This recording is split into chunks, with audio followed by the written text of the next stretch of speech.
ডিব্ৰুগড় বিমানবন্দৰত আম আদমি পাৰ্টিৰ নৱনিযুক্ত ৰাজ্যিক সভাপতি মনোজ ধানোৰক উষ্ম আদৰণি।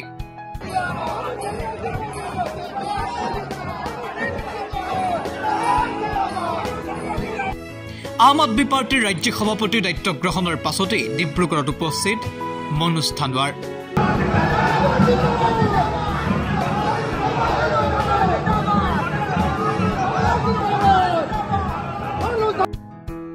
শ লোকে ডিব্ৰুগড় বিমানবন্দৰতেই আদৰণি জনালে নেতাগৰাকীক।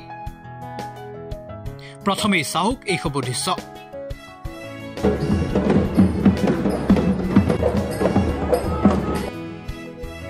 শেহতীয়াকৈ আম আদমি পাৰ্টিৰ ৰাজ্য সভাপতি হিচাপে নিযুক্তি লাভ কৰিলে আম আদমি পাৰ্টিৰ নেতা মনোজ ধানোৱাৰে।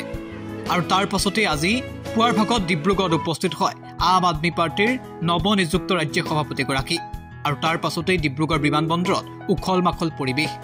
শ আম আদমি পাৰ্টিৰ নেতা কৰ্মীয়ে ঢোলে ডগৰে আদৰণি জনালে মনোজ ধানোৱাৰক। বিহু ঝুমুৰ নৃত্যৰে ডিব্ৰুগড় বিমানবন্দৰতেই উষ্ম আদৰণি নেতাগৰাকীক। আৰু তাৰ পাছতেই ডিব্ৰুগড় বিমানবন্দৰত আম আদমি পাৰ্টিৰ কৰ্মীসকলৰ মাজত দেখা পোৱা গ'ল ব্যাপক আনন্দ উল্লাস।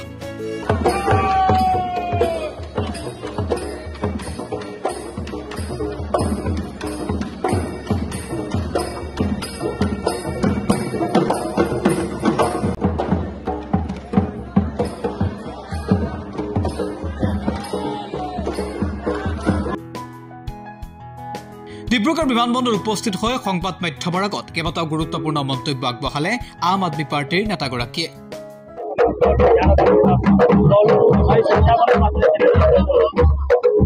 দলীয় কৰ্মকৰ্তাসকলৰ মাজত যথেষ্ট উৎসাহ আছে।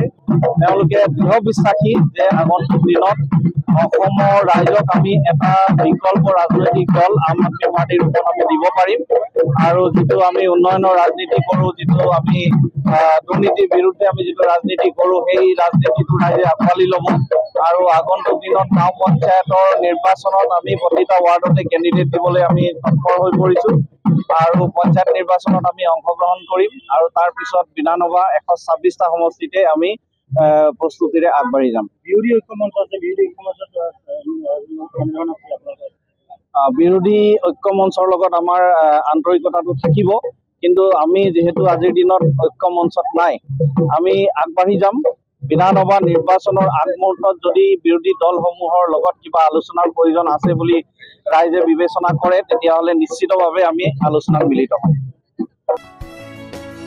ডিব্ৰুগড়ৰ পৰা জয় ইছলামৰ প্ৰতিবেদন, এনি টক্স।